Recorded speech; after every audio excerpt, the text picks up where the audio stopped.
Good morning. Welcome to the Friday morning sessions. My name's Robin Parker. I'm features editor on Broadcast. I'll briefly introduce our four guests and perhaps have some individual chats before we discuss some bigger themes. So to my left is Sinead Wynne-Roberts, who's Content Commissioner, Children's and Learning at S4C. Next to her we have Catherine Pitch, Director of ZDF Junior Enterprises. And to her left, we have Stephanie Wallstrom, Channel Manager of Tiny Pop and Pop Girl, which are part of the CSC Media Group. And at the far end, Sevile Bushdemir, Manager of Turkey's TRT Çocuk.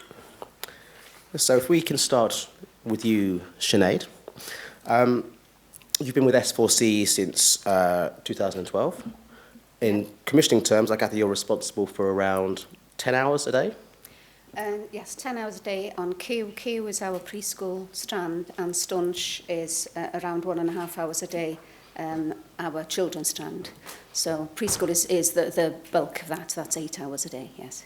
And how much of your budget and your hours goes on original content? Well, we did try to work it out for last year's in preparation for this meeting, and it's a surprising 90% of the content is original, and then round. I've got the figures here. I can't remember them now. Is that growing, or is that what it's sort of generally been for a number of years? I'm not sure what it's been for a number of years, but it's really important for us to get really good original content. You know, content that feels Welsh, that feels new and different, and also, of course, acquisitions and co-productions are also really important as well. Now, acquisitions, 8% of the budget, for example, goes on acquisitions and 2% on co-pros. So most of our hours and our budgets go on new programmes, on original programmes. And do you get pitched much from outside Wales, or does it tend to be, local producers who come to you first because of the language? Well, it's a combination of both, really. I mean, people, obviously, we're really important for the local industry, and it's important for us to support the creative industries in Wales. But also people pitch if they happen to be filming something in Wales. They'll quite often come and pitch to see if we would want a Welsh language version of that, or established companies will pitch something just because they think it'll suit us. So it varies, yeah. And in terms of, you say, Welsh language versions of existing productions, how much does that happen? Or the things are made in dual language, and you will take the Welsh language version? An example that's being filmed at the moment is a nature series is being filmed in Wales. It's a long-running nature series that's been going on Milkshake, called Animal Antics, and they're basing this particular season in Tenby. So because of that, they came for a chat, and we're now taking the series, and also, they're employing local people and also a Welsh-speaking producer in order to provide us with a Welsh language version. So they will be shooting the dialogue scenes twice? That's actually voiceover. It's not dialogue, so that makes it a lot easier. Yes, but back-to-back sometimes happens. Back-to-back is interesting because it isn't actually half the cost. It's sometimes people will pitch a drama idea because they're filming it in Wales. I mean, Wizards and Aliens is made in Wales. Doctor Who is made in Wales, but we can't have Welsh versions of those because they would be so expensive, and also our kids also speak Welsh, also speak English as well as Welsh, so they can just watch the original. Why would they watch it in Welsh? So I have to be careful that we don't just have content in Welsh just because it happens to be filmed in Wales, so I'm interested in projects that work for our audience. Mm-hmm. And how robust is that target audience of Welsh-speaking children? I mean, as children go older today, are there the volume of children speaking a language, is that fairly constant? Well, it's interesting because the population of Wales is around 3 million, and around 600,000 people speak Welsh, so that's around 21%. But because parents send their children to Welsh schools, they want their children to learn Welsh, and they become fluent very, very quickly because they're so young. We find that a lot of our audience as many as, I think, around 60% of the preschool audience actually live in English-speaking homes. So Q, for example, might be the only Welsh that they hear at home. So the numbers generally have gone down in the last census, but the numbers for children, the number of Welsh-speaking children is rising, especially in the younger age group, which is good news for us. But you say they will be watching other shows as well. Absolutely. And you've mentioned Wizards Yes. vs. Aliens, but also, of course, Yes. American shows and other big brands. I mean, they're exactly like other kids. They're exactly like kids, who watch other programs, love The Simpsons, love Big Bang, and all of those series, just like normal kids, if you like. But they also speak Welsh. So in a way, we kind of almost have to work that much harder, especially as they get a bit older. The preschool age works really, really well for us. Q is incredibly popular, and if you'd like to see it, I haven't got a clip of Q, but if you have downloaded the app and you click on the S4C icon, you'll get the Q showreel. So Q is a kind of national treasure.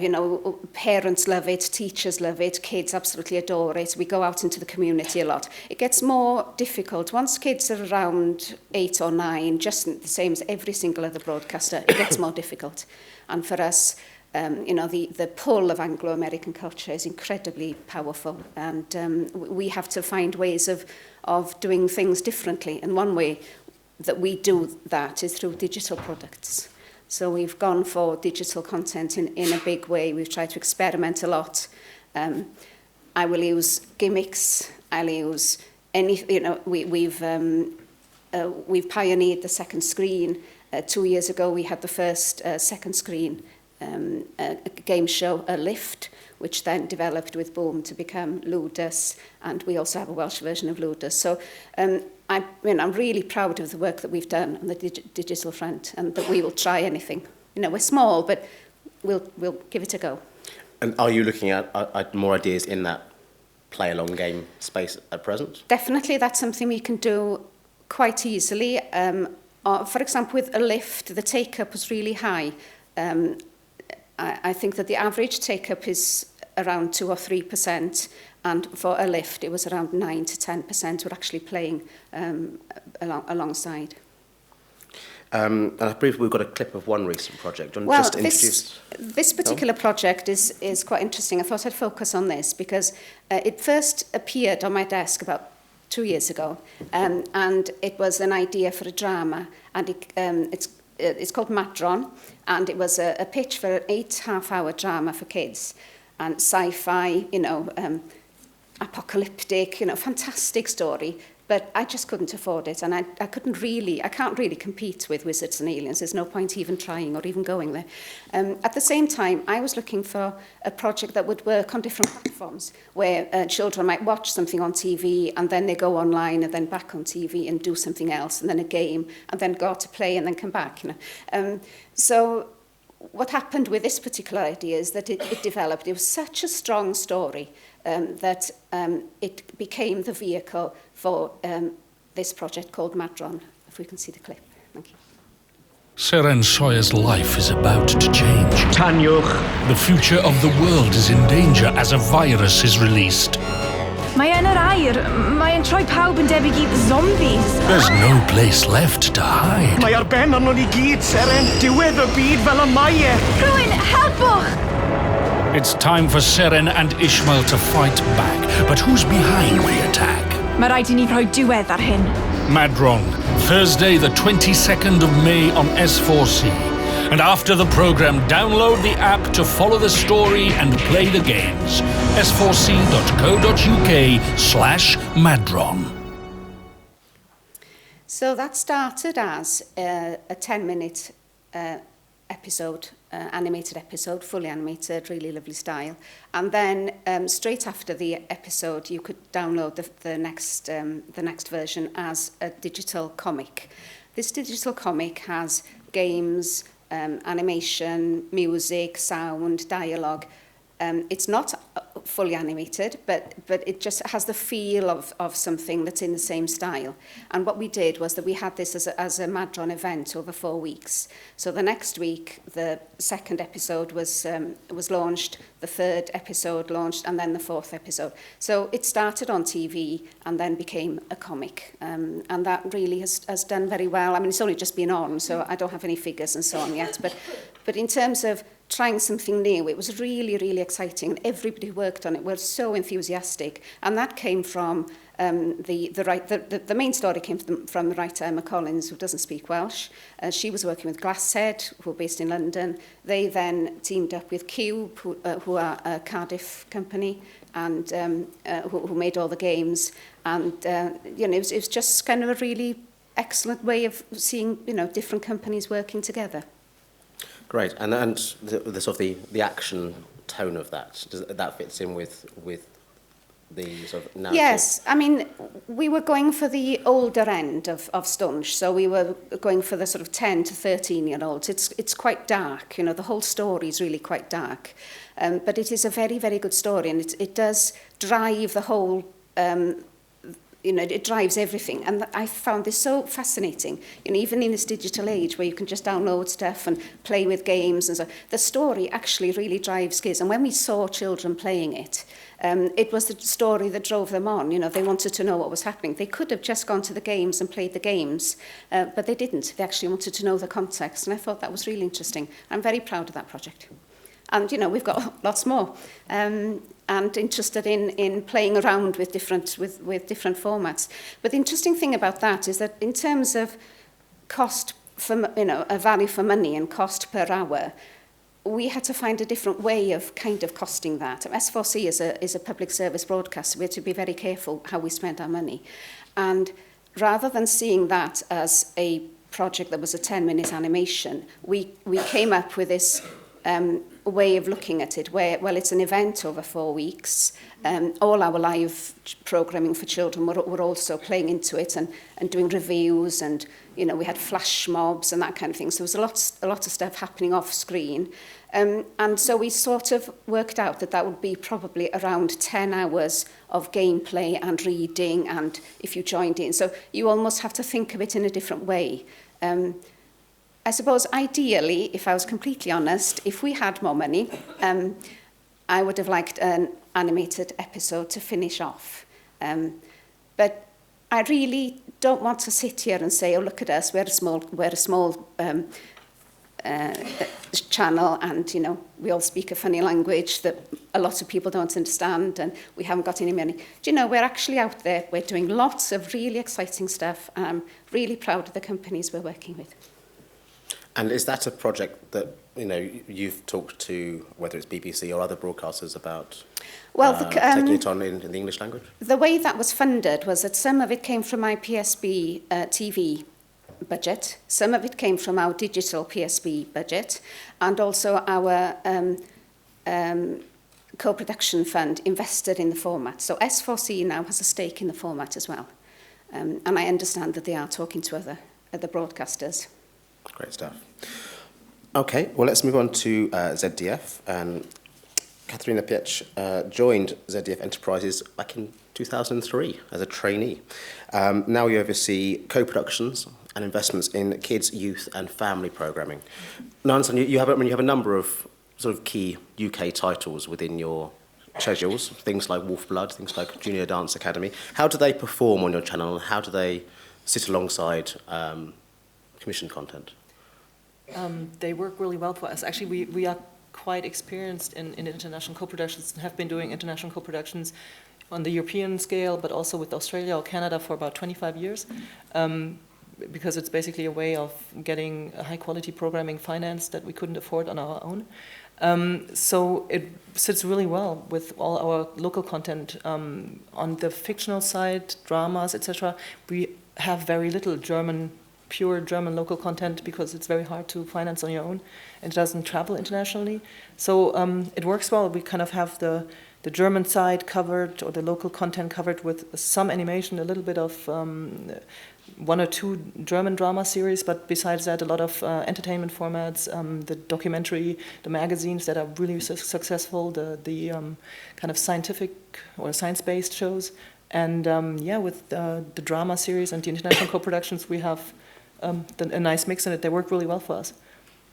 Good. Well, shall we have a look at the clips you brought?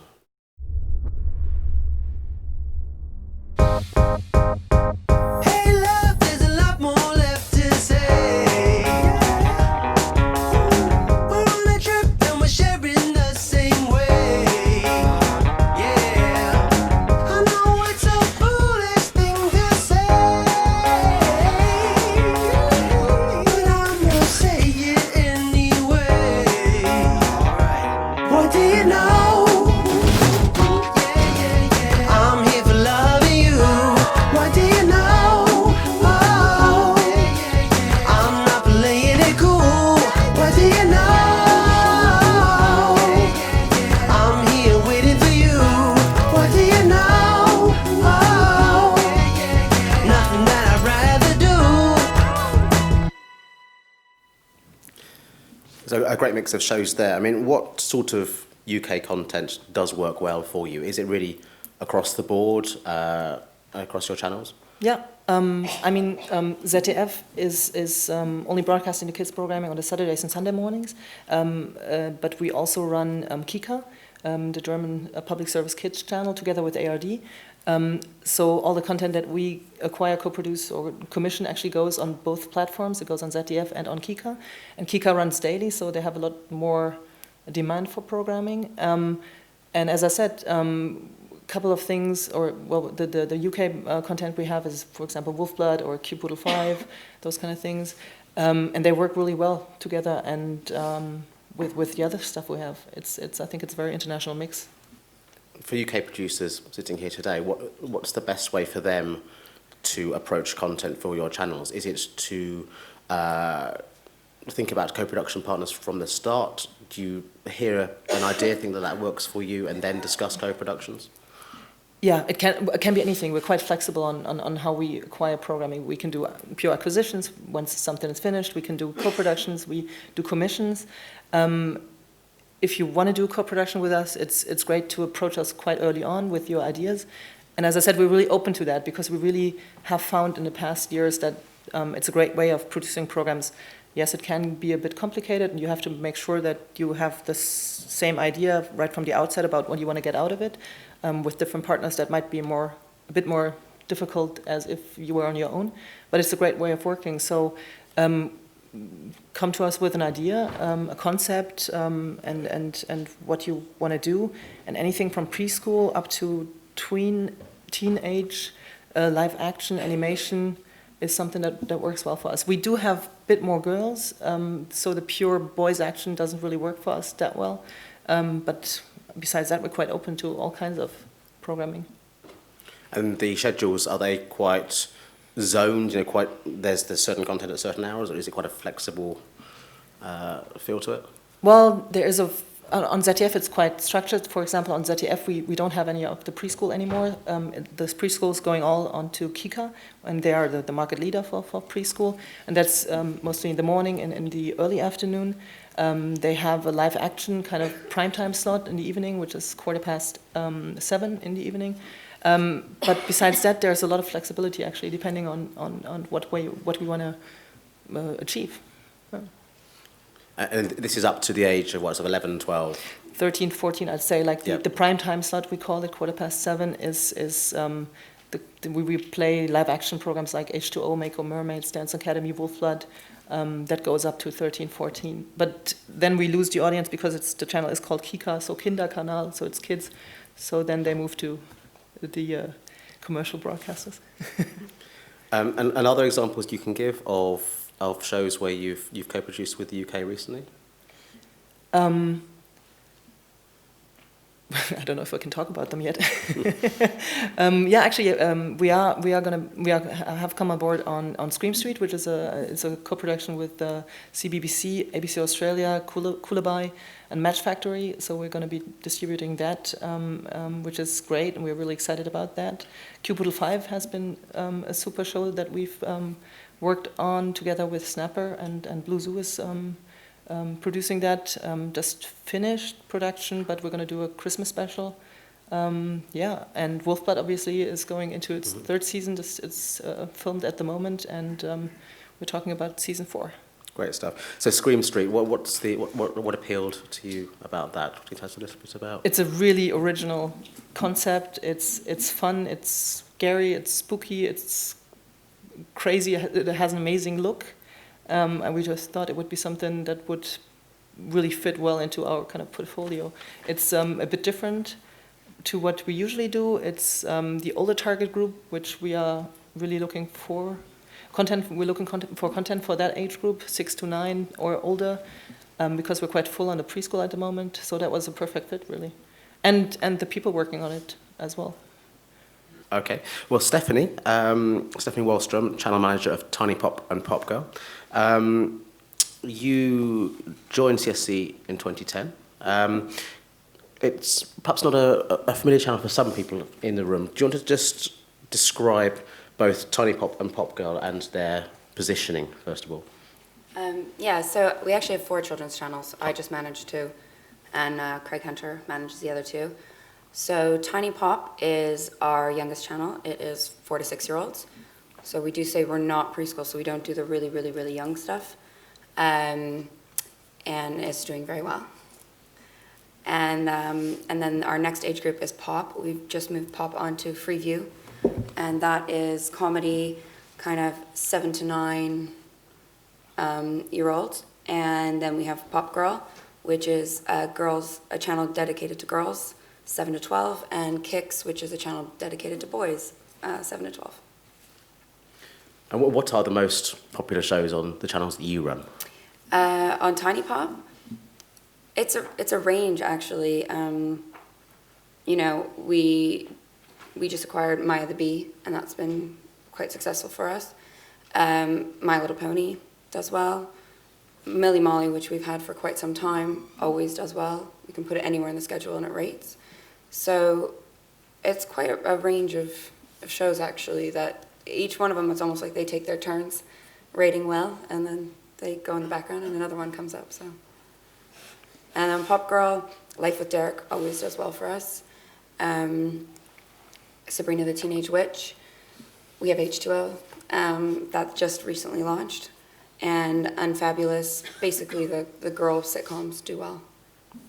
Well, shall we look at a flavour of those, and then we can talk a bit about your original so actually commissioning? what we have here, we've just started kind of commissioning things. So the video is a few of the things that we've made in-house. Love big pop art? Here's loads of them together. They haven't had much time. But look how good they look. Taking one summer picture, using some cool materials, and supersizing the art. Welcome to the Epic Hero Challenge, the most intense, incredible, courageous, demanding games you've ever witnessed. They're balloon-crushing, back-breaking, hurl-tastic trials that will truly test the powers of our wannabe superheroes and will sort the great from the good. 2 teams will battle it out to test every skill a hero should possess. So yeah, that's an example of, we've started to make original content, and that's an example of some of the things that we've done. And then just recently, I don't have a clip for it because we just finished filming it, is a show called Style Stars, which is a fashion-based challenge show, and that's a full 11 minutes, 12 by 11 minutes. So we're starting to get bigger. At the moment, the ideas tend to originate with us, so we come up with format, might even do some of the writing or that kind of stuff, and then commission somebody else to actually make it. a long time ago, we used to do everything just in-house by ourselves. So we're slowly having other people come in with ideas to see if we can work together and collaborate. So that particular production, Style Stars, was with Midnight Oil. Yes. Does that open the door now for them? They are pitching ideas to you? Are you getting pitches in from indies that? We haven't got any pitches in yet. It definitely opens the door because we know they can deliver now. Because we work with quite small budgets, we really need to know that whoever we work with can deliver what we need and on time.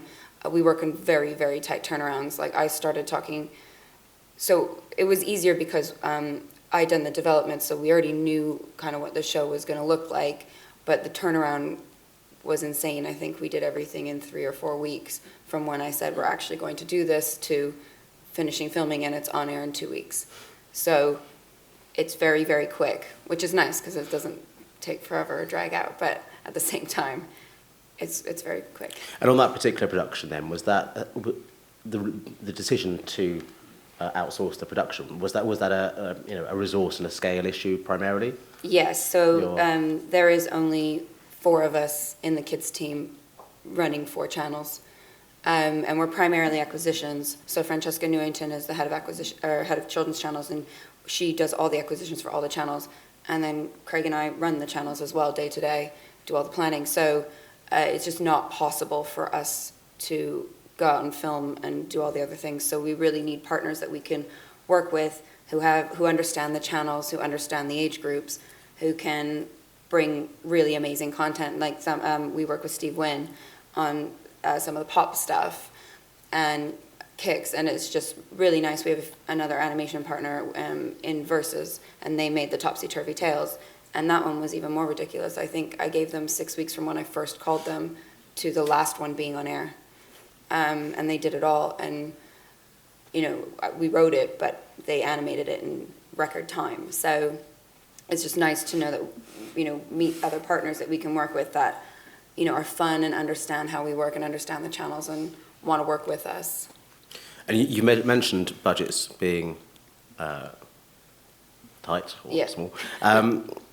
First of all, are you able to sort of give some sort of benchmark for that? And also, realistically, how many commissions can you order? Well, the budgets change. Because our acquisitions budget is different from our production budget. So we have stunts that we run every year, and right now all the commissioning that we do is usually attached to a stunt or an event that we're going to do. So we're having a fashion summer, which is why we did Style Stars. We did Imagination Month, so we took fairy tales that kids know and turned them around to use our imagination. So the budgets, basically think of a number that's really small and then put that in half. And then maybe have it again.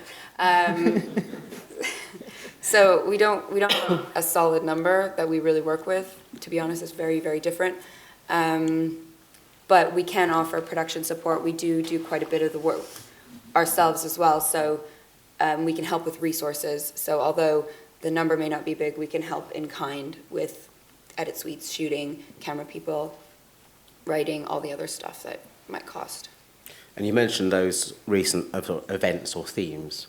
Are there some coming up that people can think about that they might look up some ideas for? For the rest of this year, because our big ones are usually for the summer. So for the rest of this year, I don't think we have anything major coming up. We're getting better at doing it earlier in the year and planning exactly what we're going to do for the rest of the year. So I imagine later this year, early January, we'll have a better idea of what we want to do for next summer or the next few things that we need to make. And then, that's why we want to build a relationship so we feel comfortable with somebody and sharing what, our plan for the channel is, and then also hearing their ideas. Well, you could do this, we could make this for you, and it would fit really well, and it's not like anything you have. So. And clearly you are up against some quite large competitors in this space, not just TV clearly, but many platforms beyond. Mm. You have you're centering around some events which you commission around, which you can create a bit of buzz around. How else do you make your shows and your channel stand out?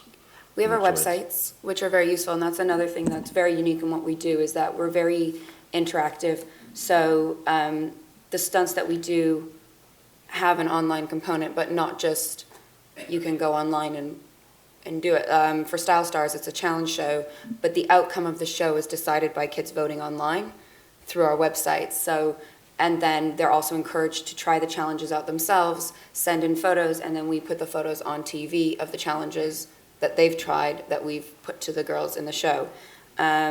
So we do a lot of that. It's very 360 in that way, that they should go to the website and have a similar experience, cut downs, a lot more information, and then go back to TV to see the next week's episode, who they're going to vote for.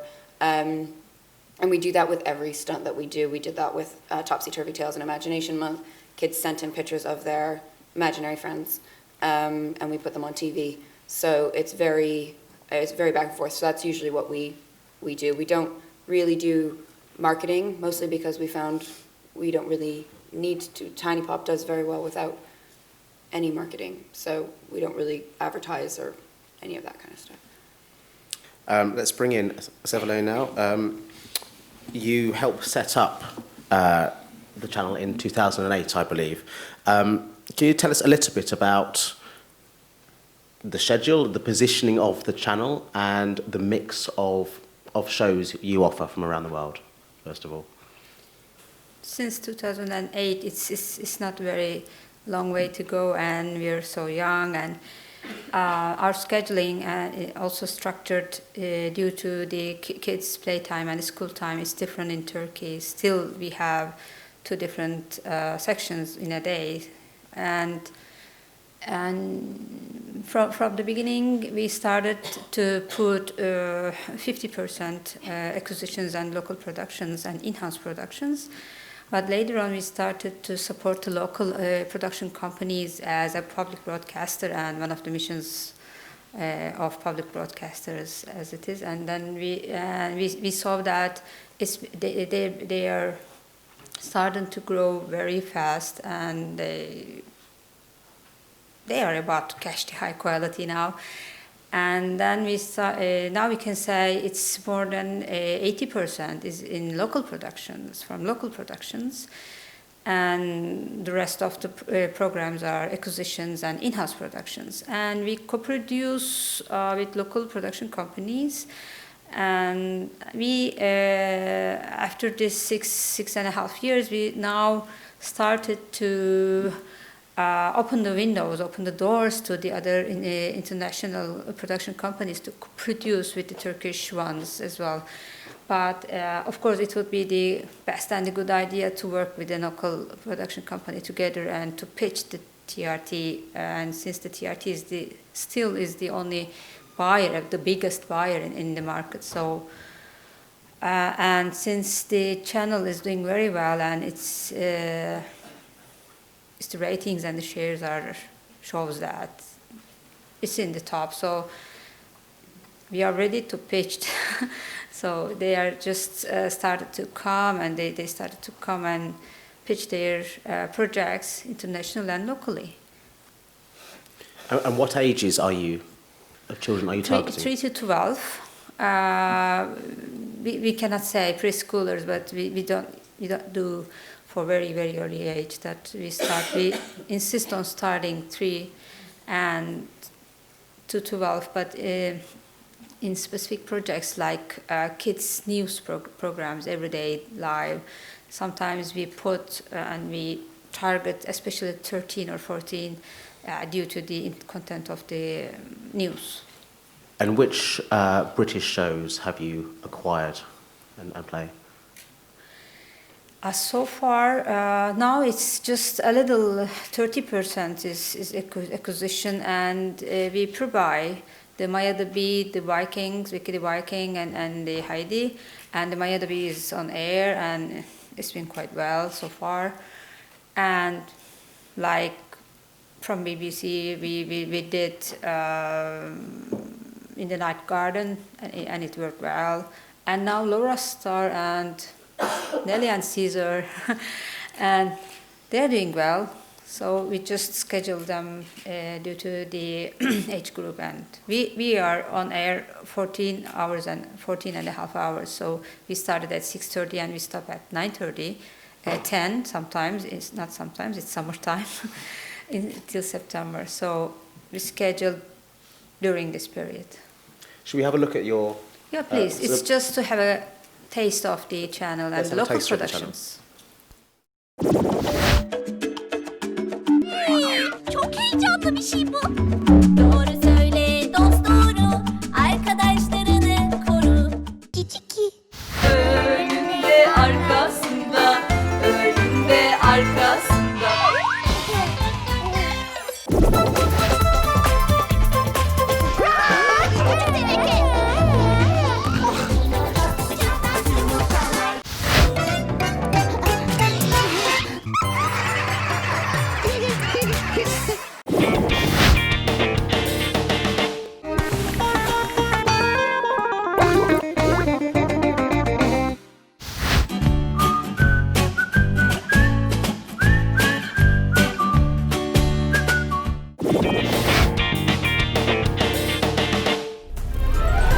Korkmayın çocuklar.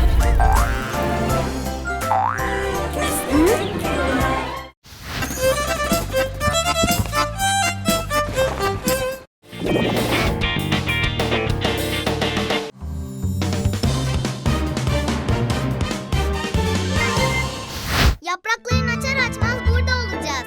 Söz, kırlangıçlarla birlikte.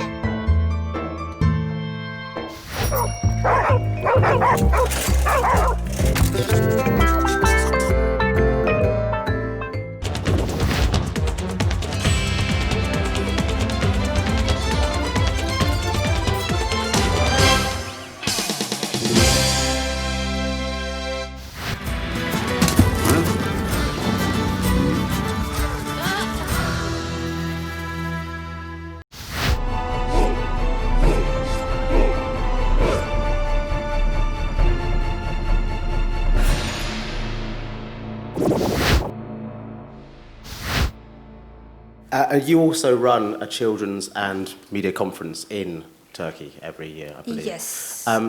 Is that something where you get a lot of UK presence? Do you have UK producers or broadcasters discussing opportunities there? Is that a place where co-productions can start to happen?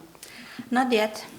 It's been also run just for 3 years, and for the next coming 2 year in 2 years time or 3 years time, we're planning to add this kind of sessions and sections in the conference. But so far, we did a big. Let's say it's not a conference; it's a congress as well, actually. So and at the same time, we tried to run parallel sessions as workshops with kids. So we try to invite some professionals just to run these workshops, and it was in Antep in the border city close to Syria. So a lot of Syrian kids and Turkish kids were together, and they produced together and they did something together. So in the conference every year we aim to gain and to achieve to produce something together with kids and professionals. And as we can understand from the names we invite from UK, from other countries, we always invite try to invite from different continents. They come together and they talk and they share us. As every year we have a theme. The last one was the music effects and sound in kids media. So it's a big umbrella. So we just try to get together all the people, and from local production companies and the international professionals, they come together and they try to find out in which way they can produce and they can get the high quality level in between those countries. So it's not just from United States, just not from UK, but we had we had some good keynote speakers from South Africa, from Japan, from South Korea, and from Canada. from Italy, from some festivals, like here we had a presenter from this conference, and some other kids media festivals like this. So you're very open to co-productions internationally. If producers here have some ideas that could work for you, or they're interested in finding out what could work for you, what are the best ways for them to do that? So how do you tend to work with producers? Yeah. First, I would suggest to watch the channel, and then I would suggest to understand the Turkish TRT Çocuk's target age profile. And then if they had a good and unique format and the idea, just come to us. And business is done by people, and we prefer just to see each other and just to talk and discuss. Everything is possible. So if they have the project in their hands, then just bring them. And yes, it would be the smart idea to have a local production company with them. It would work easier and quicker. And TRT is now really ready to co-produce, and we don't want. We generally do acquisition, but it's very little. So co-production is more beneficial, I think, for both sides. Win-win. And with the shows that you have commissioned, are there format rights? Are there remake rights up for grabs for some of them? Do you go out to MIP and some of the international markets? Yes, we always have a booth in Cannes, in MIP TV and MIP Junior, MIPCOM. And we generally try to get the feedbacks from other people, from other kids especially. So if the kids are the voters and the jury, then we send to this kind of festivals. Like we have the the digital and online components for projects. So as you see the Red Fox among the other projects, the Red Fox was one of the finalists in 2011 in the Digital Emmy Awards, and it's still on air, and it worked very well till that year, from that year. So I think the sales and acquisition departments is so happy with kids' content in the booklet. Yeah, so. I think the Turkish drama, and the second comes the kids content. They are so proud of doing this in sales department in Ankara. And this is a question, I guess, possibly for all of you. I mean, how is the world getting that much smaller? When you talk about doing co-productions, is the appeal of kids' content across the board quite similar? Are there more opportunities generally for working together on shows that could work internationally? Katrina, would you like to say it again? I don't quite know. What do you want to know? do you find just generally more appetite to co-produce? Essentially, are those barriers perhaps breaking down? Yeah, I think there is actually. Wolfblood was the first co-production that we did with ZDF did together with the BBC, and that's quite interesting for us because for a long time I think they didn't need to co-produce, and we're seeing that with a lot of the European broadcasters' budgets are getting smaller. You really are competing with amazing production quality content coming from the US, coming from the majors that have budgets that none of us can afford on our own. So as I said, for us it's quite usual because we've been doing it for a long time, but we see it more and more that international co-productions on the European scale, but also with Australia, with Canada, are happening more and more, and people are looking to do that. And Sinead, you're, I guess, primarily BBC, but yes, co-production in animation is really important for us. It used to be the case that animation companies would only need 2 or 3 pots of money in order to get their finance together. But now, you know, as many as 10, 15 different bodies can be involved in a way, and that makes it really quite difficult. But for us, it means that we can help by, for example, if people come to us and that even if we're only acquiring an animation, it still means that they can access our co-production fund, the SDML fund, and if some of the work is coming to Wales, then that also helps open the way to other funds. So I'm talking more detail if people want to meet up afterwards at the sessions, the speed meet. I can talk in more detail about that. And the animation tax breaks that have come into the UK of projects really come helpful, to you? yes. A project, we had the first project that went through the system, and it was a live action comedy for preschool with a little animated character, and they ticked all the boxes. And so that's classified as animation? That is classified as animation. They had over 51%, I think, of the the budget and so on. But of course that includes scripting and so on. And it's a lovely, lovely series. We're going into the second series. What's the name of the series? Llan Gollen. It's based in a village where everything gets lost, which is Ar Goll in Welsh. So in Llan Gollen, everything gets lost, and there's a little detective and his sidekick. So we've got our own preschool detective series, which is a lot of fun. And yesterday we heard the case for the live action tax breaks to sit alongside animation. Presumably, as a commissioner of live action, that's something you can get behind too. It's absolutely fantastic. I think it's really important to support the industry, yes. It's been a very difficult few years for the industry, for animation and for live action. People are working at much, much lower budgets, and I take my hat off to people who work so hard and produce such excellent content. So the tax breaks, yes, I mean, for this particular Llan Gollen project, it did make a huge difference.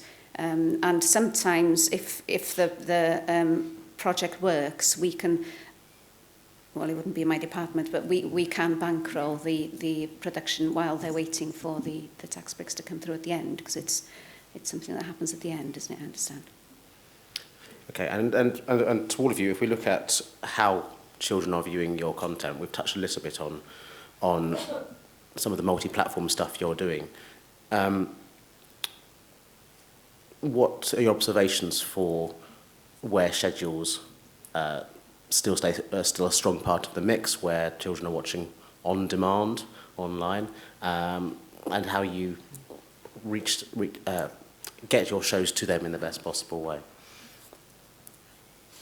Stephanie, would you like to start? I haven't said anything for a while. Kids still watch TV, you know. Our Tiny Pop is doing very, very well throughout the day, usually in the morning and the evenings, and they're still watching TV. They go online, they do watch videos on our website. We're launching an app as well soon, and I'm sure they'll go there, but primarily they're still watching TV on television. So it's something that we do to complement, and it gives them a different offering. We don't just put TV straight onto the website because they watch it on TV, so we try to do things that are a bit different and offer them something extra. Same for us, really, in Germany. Yeah, it's the same. It's the broadcast is the main thing. We're seeing a lot of the catch-up that's used more and more and very popular. But the Germans are a bit slower than, for example, I think the Scandinavians see a lot of change from the pure linear broadcast reception to the on-demand, and I know they are acquiring a lot of online rights now to go with the broadcasting rights because they say they need it. The kids are really moving from the pure, as I said, linear reception to on-demand and watching online and catching up more than, for 7 days only. We get the rights for 35 days catch up, and they do watch on telly, on the big screen, but also Click, which is our on-demand service, is really, really well. I think about 44% of the traffic for Click is for children's programmes. And they go back and watch the same thing. It's incredible. And if, for example, a series is filmed in a school in an area, or they go to a school, or there's some local interest, the figures are phenomenal for that particular area. So it's interesting for us, all of us with preschool, of course, because of Barb, with catch-up and click, the figures are much more true in a way. Yeah. Yeah, in Turkey they still primarily watch TV, but it depends on some regional audience profile. Since for the preschoolers, of course they prefer to primarily watch TV and then games on apps on some other smart devices.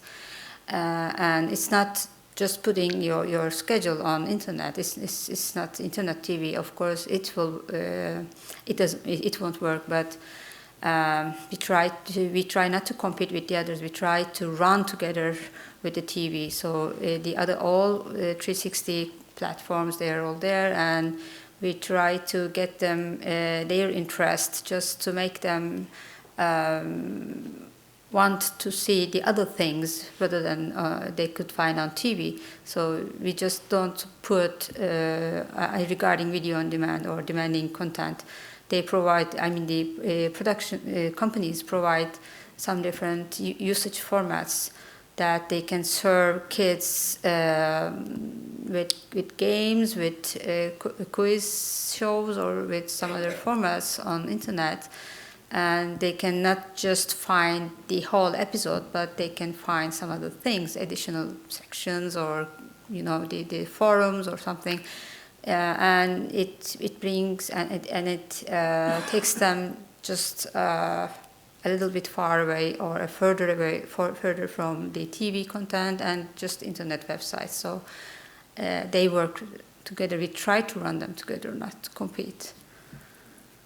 So I think it will grow, but I'm sure TV is still be the king, and of course the content is the king. Good stuff. Okay, well, just before we open to questions, I'm conscious we've got a few minutes left. One question that came up yesterday that I thought was quite revealing when we had a session was to ask, what's the best or worst thing you've heard in a pitch? I think that's, if we take it channel by channel, what has sort of pricked your interest or got you wanting to hear more? Sinead, you start. Well, it's really interesting because I was a producer for years, so I'm very, very used to the whole pitching and developing and how difficult it is to get people's attention, to pitch ideas in the right way. Are you doing things the right way? It's really interesting. I mean, it depends. I mean, there's one project I'm thinking of. It came through our recommissioning system. I didn't even read the second paragraph. I loved it so much. And I thought, right, we've got to have that. And then the conversation happens. So it can happen like that. Or sometimes, I actually prefer it if people do have a chat first. So if you have got something else similar in the pipeline, they're not going to waste a lot of money or a lot of their time or effort developing something that you don't really need. So ideally, a quick email just with an outline. And then, that wasn't the question, was it? The question was about the best and the worst pitch.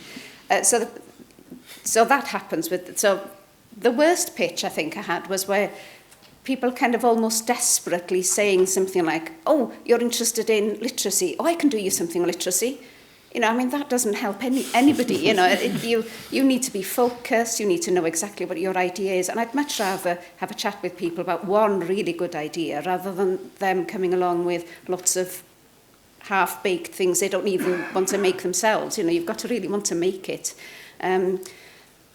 Quite often things happen within a conversation. So one good example of this is that a very small company came to pitch an idea, and out of that conversation, they just said something, kids could be teaching mum and dad to speak Welsh, and they could be putting little stickers on things. And that thing really was different, so that's what stood out. So what we then did was we had the conversation about how that would develop. It was kind of almost a development of what they'd come to pitch originally, but it was one specific part of it. And when they then came back to me, they came back with a whole worked out series of 100 tiny episodes of 4 minutes, where they would fit in the schedule, what the digital content would be, how there would be an app, and how this would work. So they'd actually taken exactly the idea that worked for us and had worked out how it would fit. And that, I thought that was impressive, because they were so keen on the idea and they made it work for us as a channel. Okay, that's interesting. Catherine? Well, It's really hard to say the worst. I think some of the worst pitch, or one of the worst pitches I've had was a US power pitch. 15 programs in 5 minutes without even knowing about, not even asking about what I was looking for, what I wanted, and kind of telling, this is for you, honey. And, and you're just saying, nah. Last one was of puppies replaying German fairy tales with the mouth moving with bonnets on their head, and just like, nah, not gonna work for us anyway. And really good pitches, I can't even say what I like. Sometimes it's just, I mean, I've had somebody pitching me another show, then seeing the image of, in the very back of the book, the folder he was presenting from, he's like, he didn't want to pitch that. And I was like, what's this? I just loved the image, and he started talking about it. I really like pitches where I can feel that it's well thought through, and there's a concept and an idea behind it, and heart. You can feel passion from people, which doesn't mean that we're gonna be able to pick it up, because it might not work. But it's always great to get a pitch where you kind of feel there's passion behind it, an idea. Yeah, just there's something in it. The best I think I've ever had was, working with Versus on the animation. Anybody who gets our channels and can, because we don't really take pitches so much, but when we work with them and they send you something, when you've just said, I wanted to do weird fairy tales, and it makes you laugh and surprises you, even though you were the one who came up with the idea, that's amazing, because they've taken it and then they've taken it further and really used their imagination, really gets what we do. The worst, I've had an email recently that just said, hi, name. And I was like, well, clearly you thought this through. And and also just things like spelt with a K. It's like Kardashians don't even do that anymore. Stop misspelling things because you think kids will think it's cool. It's not. And finally? Yeah, the best. I don't want to say the best. The best comes on the stage at the end, and then it's more quicker. It's best. But the worst can be. I think if they started to say, "Oh, it is the best idea you've ever seen, and this is the best project," and if they start like this, I hate this. And if they start to confuse, I mean, this is something for kids, but when I see this is about kids, and they generally do this. If they bring something about kids, not for kids or by kids, then I just stop the conversation and kindly say hello, say bye-bye, and they go. And I think this is the worst scenario to see, if they don't know what to do, and if they just come to you just to have something and have a chat, and sometimes it's wasting time, just wasting time.